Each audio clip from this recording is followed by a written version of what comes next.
Irmãos, o pastor me convidou para estar trazendo uma mensagem hoje, e eu fiquei essa semana pensando, orando, o que eu deveria trazer para a igreja nesse domingo, o que seria eficaz nos dias de hoje, o que estamos passando, o que estamos vivendo, o que realmente Deus teria para refletirmos, para nos dizer nesses tempos. E Deus falou grandemente comigo no livro de 1 Coríntios, capítulo 1,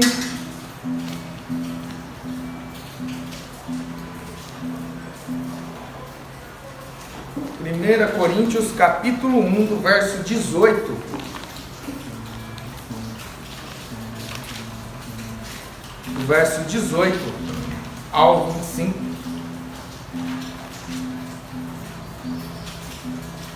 Podemos ler? Amém.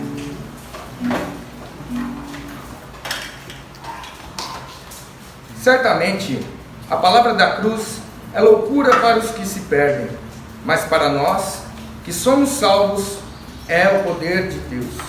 Pois está escrito: destruirei a sabedoria dos sábios e aniquilarei a inteligência dos instruídos. Onde está o sábio? Onde está o escriba? Onde está o inquiridor desse século? Porventura não tornou Deus louca a sabedoria deste mundo? Visto como na sabedoria de Deus o mundo não o conheceu por sua própria sabedoria, aprove a Deus salvar os que creem pela loucura da pregação. Porque tanto os judeus pedem sinais, como os gregos buscam sabedoria. Mas nós pregamos a Cristo crucificado, escândalo para os judeus e loucura para os gentios. Mas para os que foram chamados, tanto judeus como gregos, pregamos a Cristo, poder de Deus e sabedoria de Deus. Porque a loucura de Deus é mais sábia do que os homens, e a fraqueza de Deus é mais forte do que os homens. Amém? Amém. Em oração, em nome de Jesus. Pai Santo, mais uma vez, Senhor, te damos graças por essa rica oportunidade de estarmos reunidos, ó Deus, de estarmos falando de Ti, reunidos para louvar o Teu nome, reunidos, ó Pai, para realmente Te adorar de coração, ó Pai. Que o Senhor venha falar conosco grandemente através dessa mensagem. Ó Deus, que não seja simplesmente minhas palavras, mas que o Espírito Santo haja com grande poder. Não, Senhor, para impressionar ninguém, ó Pai, mas para tocar corações e conversões ao reino de Deus. Pai, me use grandemente segundo a Tua vontade, segundo o Teu querer, tudo para a Tua honra, para a Tua glória, em nome de Jesus Cristo. Amém. Amém. Irmãos, um texto bem conhecido, acho que muitos aqui, acho que todos já leram esse texto, mas o que eu quero apontar principalmente está no verso 23. Mas nós pregamos a Cristo crucificado, escândalo para os judeus e loucura para os gentios. Vemos que esse verso em especial, ela é a mensagem crucial, é a mensagem crucial do Evangelho, é a mensagem da cruz. O Evangelho depende da mensagem da cruz. Você pode ver que Paulo, a mensagem que ele diz que ele sempre levou aos irmãos de Corinto, foi a mensagem do Cristo crucificado. Paulo diz que foi aos irmãos de Coríntios com o coração do Evangelho. A cruz é o coração do Evangelho, a mensagem da cruz, loucura para os gentios, como ele diz, e escândalo para os judeus. É o cerne do Evangelho, é o cerne do que Deus planejou para o ser humano. Mas para o crente, Não tratamos assim como loucura, mas é a sabedoria de Deus.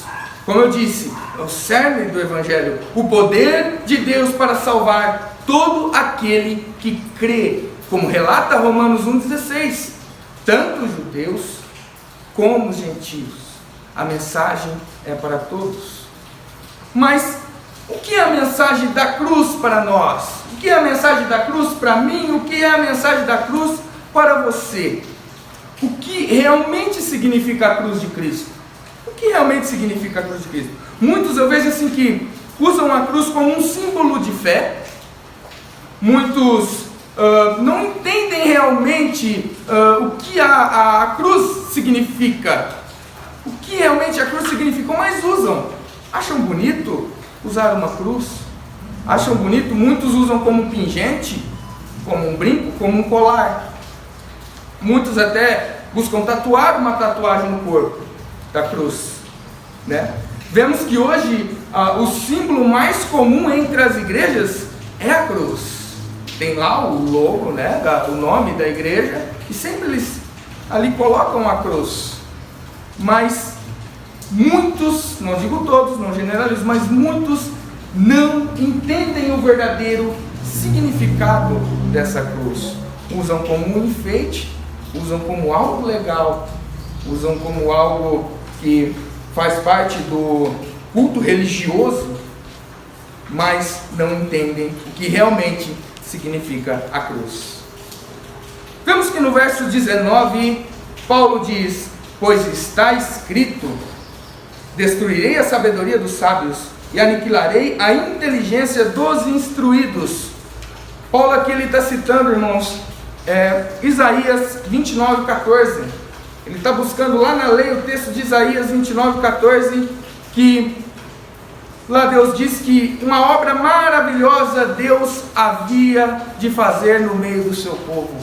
Uma obra maravilhosa Deus havia de fazer no meio do povo, de forma que a sabedoria dos homens se desfaria perto da grandeza do que Deus iria fazer. E justamente é esse o texto que Paulo está se dirigindo. E essa obra grandiosa, meus irmãos, sem caminhos diversos eu já vou falar, é a obra da cruz. Essa é a obra grandiosa, essa é a maravilhosa obra a qual Deus faria no meio do seu povo. É a obra da cruz, o Cristo crucificado. O que realmente significa a cruz ou o ato de Cristo naquela cruz? Estampado em filmes e em tantos lugares, mas pouco estampado no coração e endurecido da humanidade. Sabemos que Jesus morreu naquela cruz. Isso é fato. Jesus realmente morreu naquela cruz. Mas não foi uma morte comum como todas as outras. Vemos que muitos irmãos mártires também morreram pela fé. Mas a morte de Cristo não foi simplesmente como a morte de um mártir. A morte de Jesus marcou a história. Nenhuma morte marcou a história como a morte de Cristo. O tempo, sabemos que hoje é dividido entre antes de Cristo e depois de Cristo. Nos livros de história a gente vê isso. Nas escolas a gente aprende isso. Ou seja, Jesus zerou o tempo. Sabemos que realmente Jesus fez um algo maravilhoso. Essa maravilha a qual Paulo descreve em Isaías que Deus iria fazer com o seu povo. Vamos então meditar mais intimamente sobre essas últimas 3 horas que Jesus ficou exposto crucificado. Em Marcos 15:33, chegada a hora sexta, houve trevas sobre toda a terra até a hora 9. 3 horas um homem sofrendo. 3 horas ali o homem sofrendo ao ponto de dizer: meu Deus, por que me desamparaste? Mas como assim? Jesus foi abandonado, é isso? Jesus realmente foi abandonado naquela cruz. Jesus aqui está cumprindo uma profecia. Ele cumpre a profecia de Salmos 22. Ele está cumprindo a profecia de Salmos 22, onde Davi chama ao Senhor, clama ao Senhor, e ali ele está detalhando o sofrimento e o coração de Jesus naquela hora em que Jesus foi abandonado por Deus naquela cruz. Por favor, irmãos, vamos ler então Salmos 22 em nome de Jesus. Salmos 22.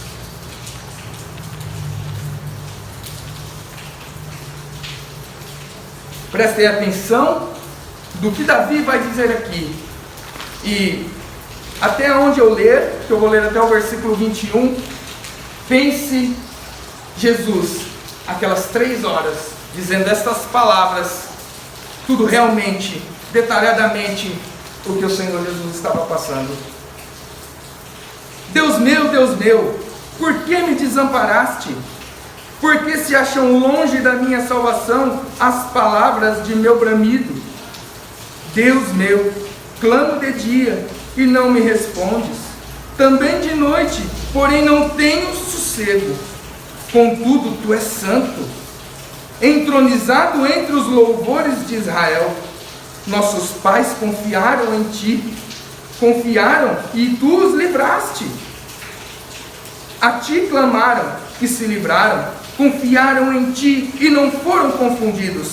Mas eu sou verme e não homem, opróbrio dos homens e desprezado do povo. Todos os que me veem zombam de mim, afrouxam os lábios e meneiam a cabeça. Confiou no Senhor, livre-o ele, salve-o, pois nele tem prazer. Contudo, tu és quem me fez nascer e me preservaste. Estando eu ainda ao seio de minha mãe, a ti me entreguei desde o meu nascimento, desde o ventre de minha mãe. Tu és meu Deus, não te distancies de mim, porque a tribulação está próxima e não há quem me acuda. Muitos touros me cercam, fortes touros de Baçã me rodeiam. Contra mim abrem a boca, como faz o leão que despedaça e ruge. Derramei-me como água, e todos os meus ossos se desconjuntaram. Meu coração fez-se como cera, derreteu-se dentro de mim, secou-se o meu vigor como um caco de barro, e a língua se me apega ao céu da boca. Assim me deitas no pó da morte. Cães me cercam, uma súcia de malfeitores me rodeiam, transpassaram-me as mãos e os pés. Posso contar todos os meus ossos, eles me estão olhando e encarando a mim. Repartem em si as minhas vestes, e sobre as minhas túnicas deitam sortes. Tu, porém, Senhor, não te afastes de mim, força minha, apressa-te e socorre-me. Livra a minha alma da espada e das presas do cão, a minha vida. Salva-me das fauces do leão e dos chifres dos búfalos. Sim, tu me respondes. Irmãos, é muito claro que esse texto está se dirigindo a essas horas de angústia que Cristo passou nessa cruz. Essas 3 horas de muita angústia, de muito sofrimento, a qual ele passou. Percebe? Jesus clama e ele é ignorado. Ele é ignorado. Jesus clamava a Deus de dia e de noite, mas não deixava de ser tentado. Lembre-se que a tentação de Cristo é muito maior do que a nossa. Mas confirma, ó Deus, com tudo isso que passo, tu és santo. Vemos que mesmo assim, Cristo não deixa de exaltar o seu Pai e dizer que mesmo no que ele estava passando, ele sabe que tudo isso acontecia e ele crê e ele deixa nas mãos de Deus. Ó meu Pai, tu és santo. Vemos que o Salmo diz que todos que clamavam a Deus no Antigo Testamento, Deus deu o livramento, mas Jesus não foi livrado na hora da cruz. Jesus não foi livrado, ao ponto de pensar, sou verme, sou até parecendo com uma blasfêmia. Jesus, sou verme e não homem, certamente alguém tratado com total desprezo. Jesus foi tratado com um total desprezo. A grande pergunta que não quer calar: onde está a justiça e a sabedoria de Deus em tudo isso? Aonde está a justiça e a sabedoria de Deus em tudo isso? Como pode Deus abandonar seu único filho para morrer, ser escarnecido pelos homens em uma cruz de madeira? Temos que em Deuteronômio 21, 23, a palavra de Deus diz, em Gálatas também vai dizer, Gálatas 13, se eu não me engano: maldito todo aquele que for pendurado no madeiro. Jesus se tornou maldito. Jesus se tornou maldito. Muito forte isso. Às vezes é difícil para uma pessoa sem um discernimento entender essas coisas. Jesus foi feito maldito por quê? Por que Cristo foi feito maldito? Entenda, sem essa resposta não há evangelho. Sem essa resposta não há cristianismo, não há fé. Precisamos entender a cruz profundamente. A grande resposta e revelação de todo esse incrível acontecimento, esse plano maravilhoso de Deus de redenção, naquela cruz, Deus retirou todo o sentimento da sua presença graciosa, de seu Filho fiel, Jesus Cristo, e colocou sobre ele toda a culpa, todo o castigo, todo o pecado do mundo estava sobre ele naquela cruz. Isaías 53, se os irmãos puderem abrir em nome de Jesus, em Isaías 53, do 5 ao 7, rapidamente. Mas ele foi transpassado pelas nossas transgressões e moído pelas nossas iniquidades. O castigo que nos traz a paz estava sobre ele, e pelas suas pisaduras fomos sarados. Todos nós andávamos desgarrados como ovelhas, cada um se desviava pelo caminho, mas o Senhor fez cair sobre ele a iniquidade de todos nós. Ele foi oprimido, foi humilhado, mas não abriu a boca. Como cordeiro foi levado ao matadouro, e como ovelha muda perante os seus tosqueadores, e ele não abriu a boca. Entende? Entende realmente o porquê? Todo esse sofrimento, todo esse passar que Cristo passou por essa cruz, todas essas 3 horas intensas. Essa é a mensagem. O Filho de Deus pagou pelos pecados do mundo, e todo aquele que crê de todo o coração nesse fato é reconciliado com Deus. Esse é o Evangelho. Esta é a mensagem da cruz. Escândalo para os judeus, loucura para os gregos. Como pode? Porque eles pensam, como pode apenas um homem pagar pelo pecado de muitos? Percebe? A conta não fecha. Um homem, como pode um homem pagar pelo pecado de tantos? É meio que ilógico com nosso raciocínio limitado. Só um minuto.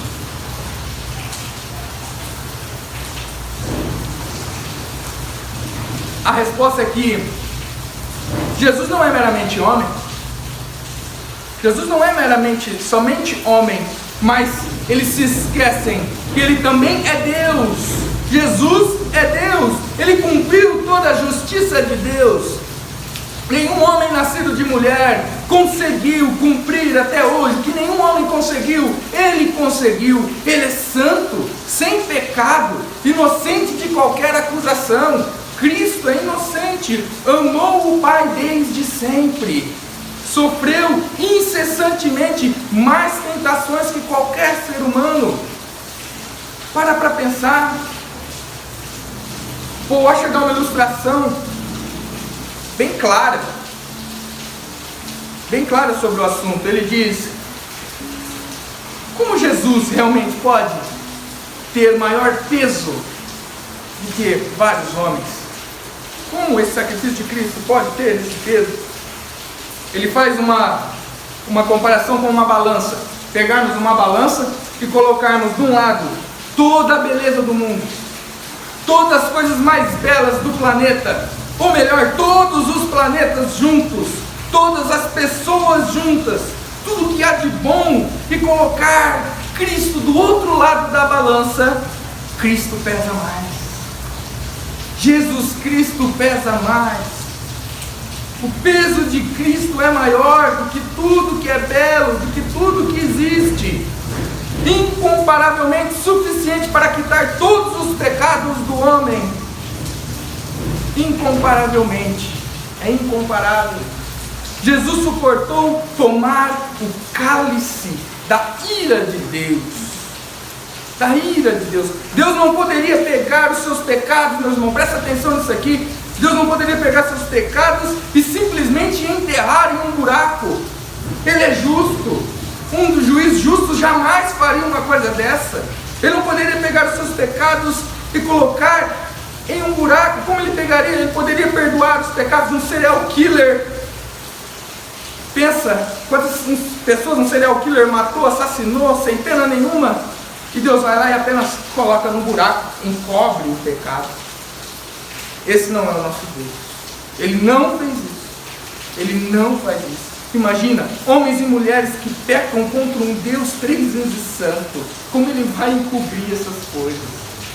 Deus não encobre o pecado. Uma ilustração também muito clara. Pare para pensar, um homem invade a sua casa enquanto você está trabalhando. Ele entra lá.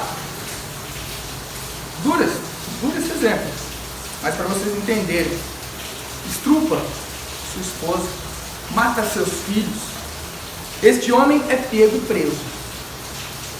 E quando vai ser julgado, o juiz, com um decreto de pena de morte nas mãos, o juiz já está ali para dar a sentença dele. Esse juiz já vai dar o veredito.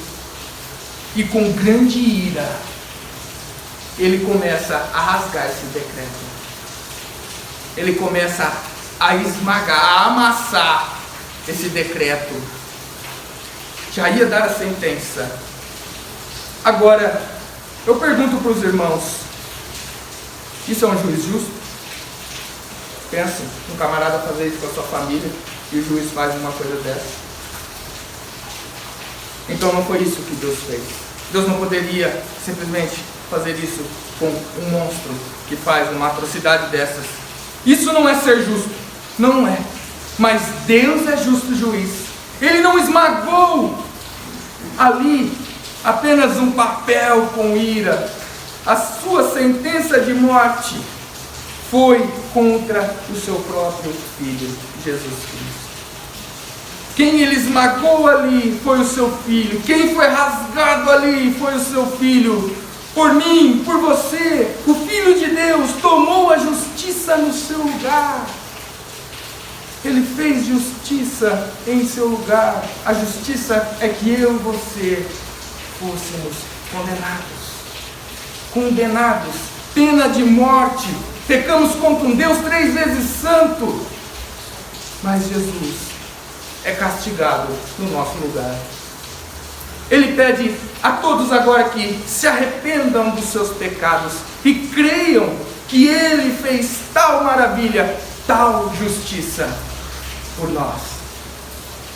A suposta loucura da cruz é mais sábia do que os homens, e para muitos parece fraqueza. Como pode Deus Todo-Poderoso ter que agir assim para poder salvar a humanidade? Ele podia fazer de outra forma.